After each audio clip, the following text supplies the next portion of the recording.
This is a playlist I put together to help people learn the principles behind good folder structure for software projects like for Angular or React projects or whatever. So these are really good videos, but I couldn't find a single video that was concise and had all the good parts. So I think I might eventually create my own video that combines all the best parts from these videos into a single video and hopefully make it concise. And if I do that, I will upload it and put it at the beginning of this playlist so that the people I've shared it with, they will immediately have a reference to it.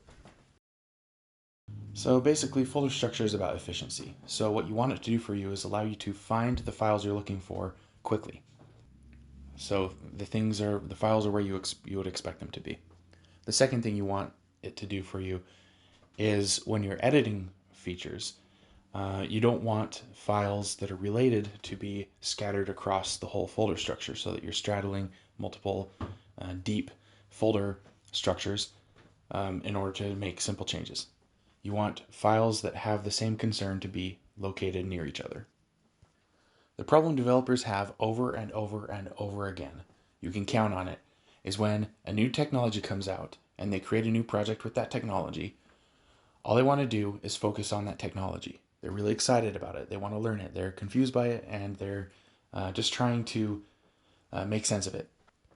So when they look at the folder structure, what they want to see is how to make sense of their app through the lens of that new technology. When what they should be doing is organizing the files by what the files are, what the code itself is trying to do, or the intent or the concern of the code. It's not just developers, it's YouTubers, it's people who work on the technology itself. Everyone who's talking about the technology is excited about it. So they will publish examples where files are separated by what parts of the framework or tool they're using. If they have a file generator, they'll generate files. They'll scaffold them out in a structure that looks to them like it should be the same for every project that uses their tool. The problem is you need to be concerned with your application. Nobody else is going to do that for you.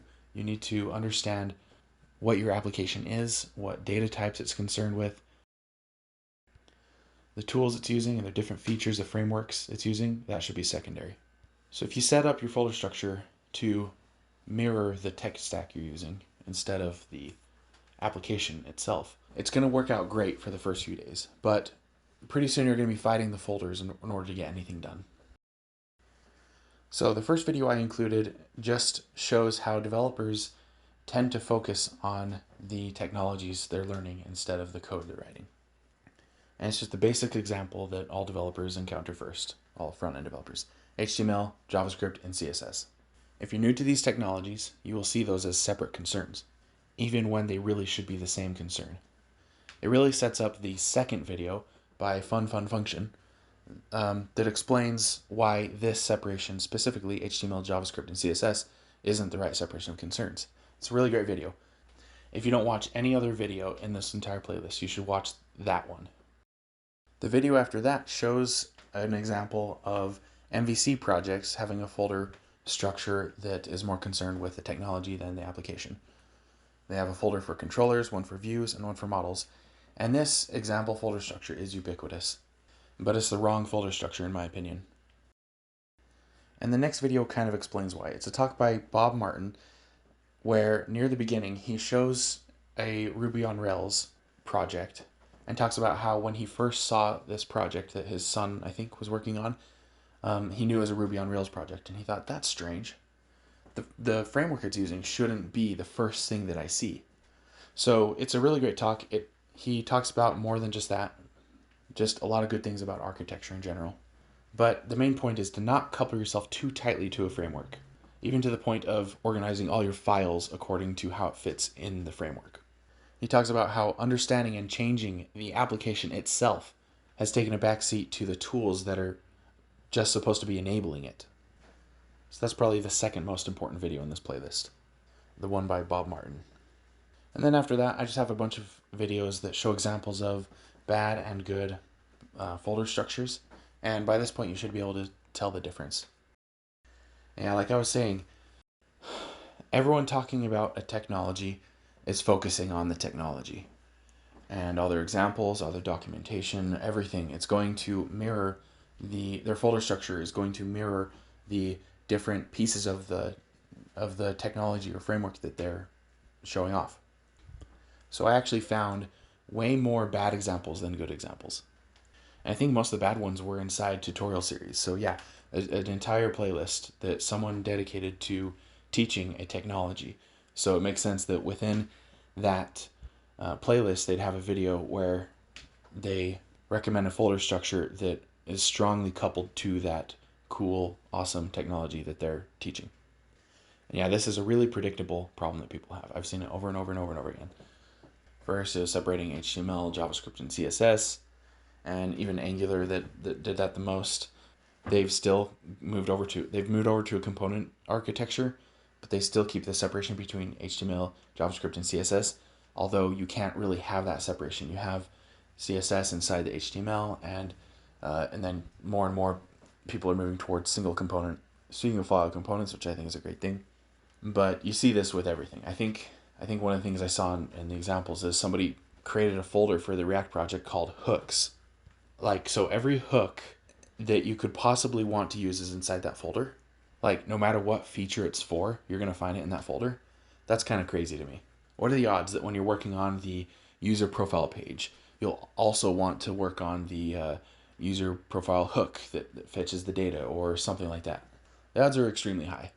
What are the odds that when you're working on a hook that has something that's relevant to a completely different feature, that you're going to also want to work on a hook from another part of the app, or the user profile hook? Like, it doesn't make sense. To someone who just learned hooks, that kind of is cool. You got a folder, there are all your custom hooks, that's awesome. But it's not practical. And yeah, I think the best video in this playlist is the rant by Fun Function, but I still couldn't find a single video that had everything that I wanted to say. So I'm actually just going to summarize real quick what I think the guiding principles should be. The first thing to realize is that the context in which a feature is accessed isn't the best determinant of how the feature should be organized in its folder structure. So for example, if you have an app with a lot of routes, nested routes, and you have a feature that shows up in the 5th nested route, you may not want that feature to be described in the 5th nested folder, especially because we write everything in components. And what was showing up in some 5th nested route could end up getting its own dedicated first top level route. It's not the end of the world if you organize your code like this, mirroring the routes, but for larger and larger applications, it's not a pattern that really works.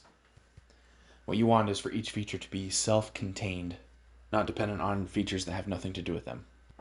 So that means a relatively flat folder structure. I believe a flat folder structure is the least bad of all options. You spend less time digging through folders, and it encourages you to keep features self-contained. But flat folder structures also come with their own problems. They get really long. And if you have some kind of dependency between features, it's hard to see that in a flat folder structure. Which is why tools like NX are so important. They can help you avoid circular dependencies, visualize all the dependencies in your application, and add tags to different libraries so that you can make sure that only certain libraries are imported by other types of libraries. So in this flat folder structure, there are a bunch of sibling folders. And what are the folder names? What's inside the folders? I like naming my files and folders after interfaces, the data that the feature is managing. So if you have a learning management system, for example, and you have a bunch of users and you have a bunch of courses, I would have a folder called user and a folder called course. And I'd put the user interface inside the user folder and the course interface inside the course folder. And then inside these folders, I would put everything that has to do with managing that single entity in the UI. So if there's a user component that shows details about the user, or a component that lists users and shows less detail, just everything that relies on that one interface. And then I do the same thing with courses. Inside the course folder, I put the course interface, course state management. So if you're like editing a course, the state management files, they'll go right there too, inside that folder.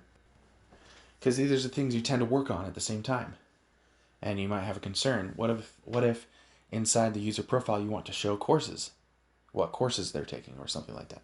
You have two options. You can have user files import course files, or you can create a new sibling folder to both user and course called user course or user courses or something that imports from both of them. Because you might have course stuff that wants to import stuff from users, but you don't want a circular dependency. So you separate all of those into 4 separate folders: user, user courses, course, course users, or course leaders, or whatever you want to call it. So you avoid circular dependencies, and whenever you're touching a feature, you tend to only touch things that are in the same folder. Now, NX has the ability to let you tag libraries. And the reason this is important is because some libraries you do not want to depend on other certain kinds of libraries.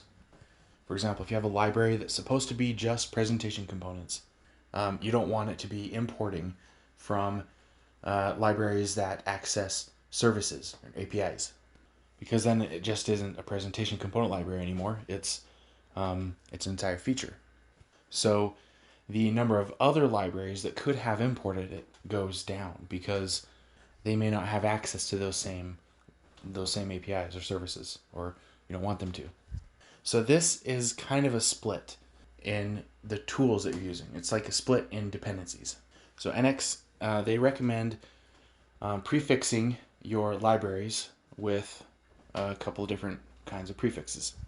Data dash if it's accessing data from a service, UI dash if it's just supposed to be like a presentation library, and I think like utils is another one. And the thing is, utils is like the most pure. Like you can import it anywhere.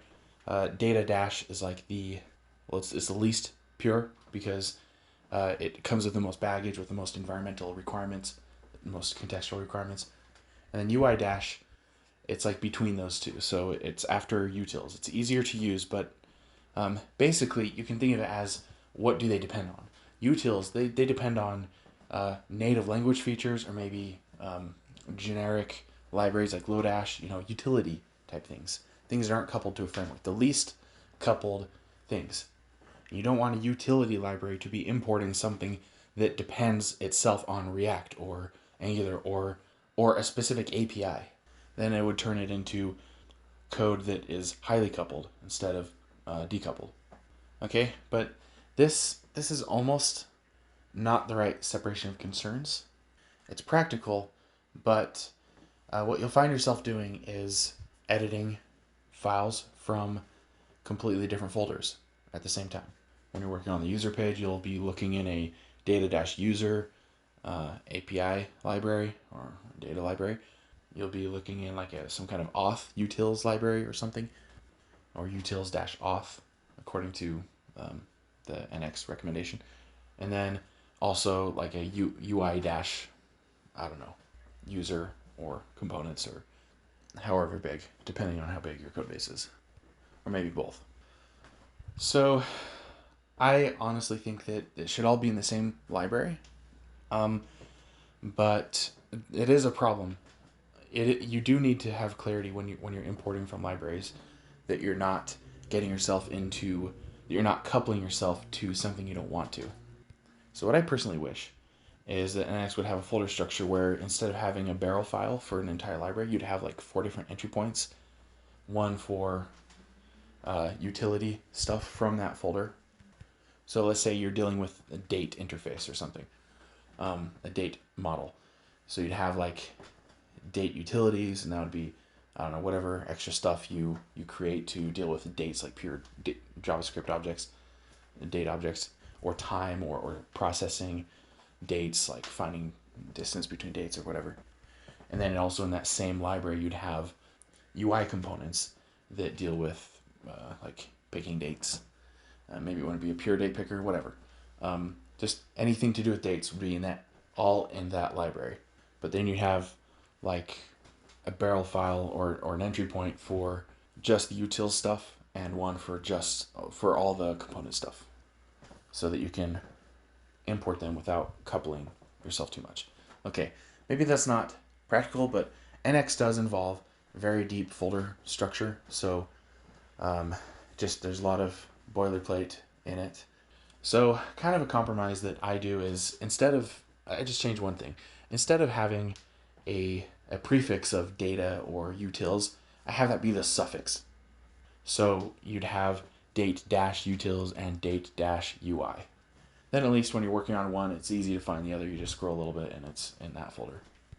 When you're looking at your folder structure, you don't want to see 100 data dash folders and then 100 utils dash folders. You want to see the features. Going back to the Uncle Bob talk, you want your folder structure to mirror what you're working on, not the tools it's using or its dependencies or whatever. Anyway, so those are the basic rules I use. I like to keep things flat and use a tool to visualize dependencies instead of the folder structure because the folder structure is inadequate. And then I like things to be self-contained, concerned with the feature themselves and not the APIs they're using as much. I want things to be organized and named for what they do, not where they might be used elsewhere or what they depend on. So I hope you enjoy this playlist and learn a lot. And just make sure you watch that video from Fun Function. Thank you.